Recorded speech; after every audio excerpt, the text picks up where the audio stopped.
अगर मैं आपसे कहूं कि इस युद्ध के दौरान कोमा में जा चुके हैं मोजतबा खेमनाई, अरे वो मोजतबा खेमनाई जो कि अभी नए सुप्रीम लीडर बने ईरान के, जो अयतुल्लाह अली खेमनाई के मरने के बाद बने हैं। अयतुल्लाह अली खेमनाई के ये बेटे थे, क्या इनको कोमा में भेज दिया जा चुका है? हाँ, क्योंकि हाल फिलहाल अभी इजराइल ने जब ईरान पर वापस से अटैक किया तो उस अटैक के दौरान बताया जा रहा है कि इनके साथ कुछ हो गया और इसका अब सबूत भी मिल चुका है। और ऐसा कहा जा रहा है कि इनके कई अंग काटने पड़े हैं, लीवर के साथ साथ पेट में भी काफी सारी दिक्कतें आई हैं। लेकिन आइए देखते हैं हुआ क्या है। यार, देखने की कोशिश करोगे तो यहाँ पर अमेरिका और इजराइल ने मिलकर ईरान पर काफी भयानक अटैक किया। अरे इतना भयानक अटैक किया कि 37 साल से चल रहे वहां के सुप्रीम लीडर को एक झटके में उड़ा दिया। और उड़ाने के बाद तब ईरान काफी ज्यादा उथल पुथल हो गया। लेकिन शुक्र करिए कि वहां पर राष्ट्रपति, उनके प्रधानमंत्री, उनके आर्मी वाले थे, उन्होंने पूरे देश को अभी संभाल कर रखा। सुप्रीम लीडर कुछ दिन तक नहीं थे, ऐसा कहा गया था कि 40 दिन तक मौन रखा जाएगा और ईरान का झंडा फहराया नहीं जाएगा 40 दिन तक। लेकिन उससे पहले 40 दिन से पहले ही अयतुल्लाह अली खेमनाई के जो बेटे थे मोजतबा खेमनाई, इनको सुप्रीम लीडर बना दिया जा चुका है।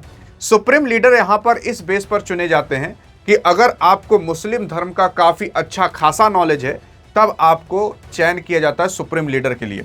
तो सुप्रीम लीडर तो अभी तो आपके अयतुल्लाह अली खेमनाई चल रहे थे, लेकिन उनके बाद उनके बेटे को बना दिया जा चुका था। लेकिन जैसे इनके बेटे को बनाया गया था तो कुछ ही समय बाद इनके ऊपर भी अटैक हो जाता है। और ऐसा कहा जाता है कि उस दौरान इनके पैर में थोड़ी सी चोट लग गई थी। और ऐसा भी कहा जा रहा है कि जब अयतुल्लाह अली खेमनाई को मारा गया था तो उस दौरान भी इनके पैर में चोट आई थी। और अभी जब अटैक हुआ तो कहा जा रहा है कि ऐसा अटैक हुआ कि ये मरे नहीं लेकिन कोमा में जा चुके हैं। क्या वाकई में कोमा में जा चुके हैं? अरे यार, मेरे ऊपर विश्वास नहीं है तो ये देखिए ना, द सन का आर्टिकल ये बताता है कि किलर इन अ कोमा, यानी कि जो आपके अयतुल्लाह अली खamenei के बेटे हैं वो कोमा में जा चुके हैं। ईरान जो है वो अभी इस चीज की पुष्टि नहीं करता है, लेकिन कई देश ऐसे हैं जो कि इस चीज की पुष्टि करते हैं। और कई सारे ऐसे आर्टिकल्स गिर रहे हैं जिसमें कहा जा रहा है कि एक इजराइल के माध्यम से अटैक किया जाता है और जो मोजतबा खेमनाई हैं उनको कोमा में भेज दिया जाता है। यहाँ तक कि यह भी कहा गया है कि इन्होंने अपना जो लेग था, यानी कि एक पैर था, उसको लॉस्ट कर दिया है, उसको खो दिया है। और उसी के ही साथ साथ कहा जा रहा है कि भाई साहब, इनका जो पेट था और इनकी जो लीवर थी उसमें भी काफ़ी ज़्यादा डैमेज आया है। क्योंकि जब यार बम फटता है ना, तो बम की आग से उतने लोग नहीं, जितने उस बम से छर्रे निकलते हैं, जितने बड़े बड़े लोहे के उसमें से टुकड़े निकलते हैं, वो शरीर के अंदर आकर धंस जाते हैं, गोली की रफ्तार से आते हैं।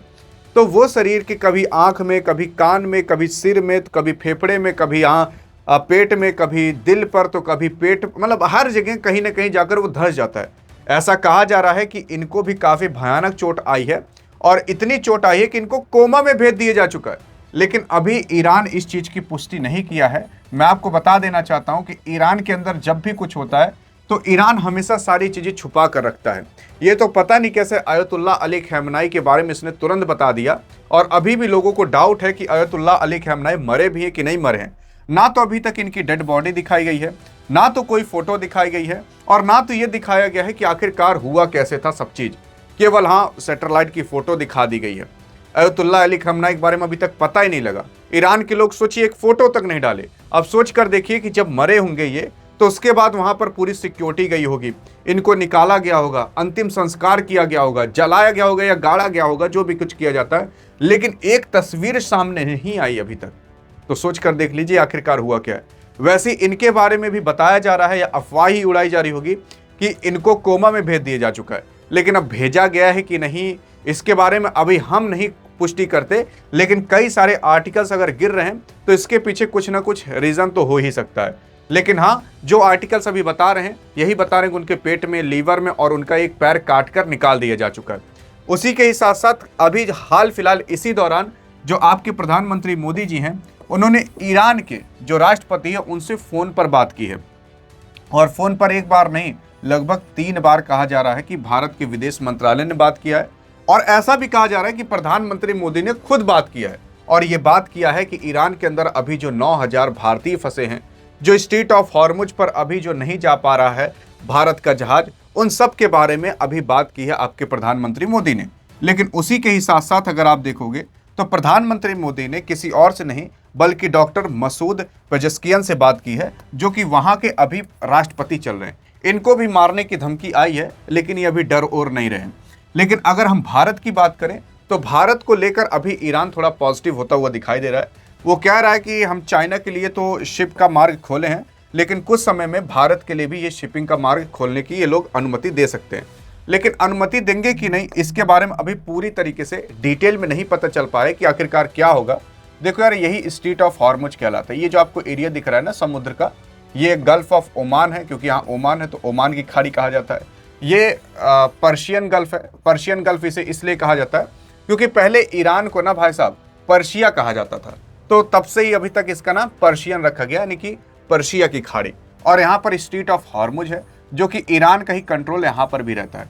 और हाँ, थोड़ा बहुत ओमान का भी रहता है, लेकिन ओमान को उतना दबदबा नहीं रहता। ओमान देखो यहाँ पर है, और यहाँ से थोड़ा ऊपर यहाँ पर भी थोड़ा सा ओमान बसा हुआ है, तो ओमान का भी यहाँ थोड़ा दबदबा रहता है, ईरान का भी रहता है, लेकिन ज़्यादातर ईरान का रहता है। तो ईरान ने अभी यहाँ पर भारत आ रहे एक जहाज को मारकर गिरा दिया था। अगर नाम पता हो तो बताइएगा जरूर, और नहीं पता हो तो डिस्क्रिप्शन में व्हाट्सएप चैनल का लिंक है, वहां पर भी आपको पता चल जाएगा। वहां पर भी ये सारी डिटेल इंफॉर्मेशन आपको समय से पहले मिल जाएंगी।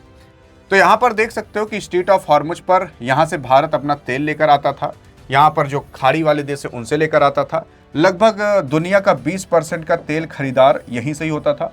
और उसी के साथ साथ भारत अगर अकेले की बात करोगे तो 62% गैस भारत इन्हीं खाड़ी देश से खरीदता था। खास करके इस कतर से खरीदता था, यूएई से खरीदता था, सऊदी अरब से खरीदता था। और भारत अगर आप देखोगे तो लगभग 40% जो तेल खरीदता था वो भी इन्हीं खाड़ी देशों से खरीदता था, जिसकी वजह से ये कहा जा रहा है भाई साहब, अगर ये चीज बंद हो जाती है स्ट्रेट ऑफ हॉर्मुज, तो भारत को काफी बड़ा नुकसान लग सकता है। और आप देख ही रहे होगे कि भारत के अंदर अभी सिलेंडर की कितनी किल्लत हो चुकी है। भाई साहब, ऐसा लग रहा है कि 1-1 किलोमीटर तक केवल लोग गैस सिलेंडर लेकर खड़े हैं कि एक सिलेंडर कैसे करके मिल जाए। यार देखो, गांव में तो चल जाता है ये सब चीज, शहर के अंदर कैसे चलेगा अगर सिलेंडर नहीं मिला। और भारत गैस लगभग अपना 60% से ज्यादा गैस इन्हीं 3-4 देश से लिया करता था, और अगर इन देशों से नहीं पाएगा गैस तो कहां से लेगा। अरे यार, एक ही रास्ता था यहां से यहां तक जाने के लिए, लेकिन वो रास्ता अब बंद कर दिया जा चुका है, जिसका नाम स्ट्रेट ऑफ हॉर्मुज था, जल डमरू मध्य जिसे कहा जाता है, जिसकी वजह से भारत को दिक्कत हो रही है। और भारत ने तभी वहां के राष्ट्रपति से बात किया है। हाँ, मतलब कहा जा रहा है कि सब कुछ अब ठीक चल रहा है, धीरे धीरे हम आपके लिए भी रास्ता खोल देंगे।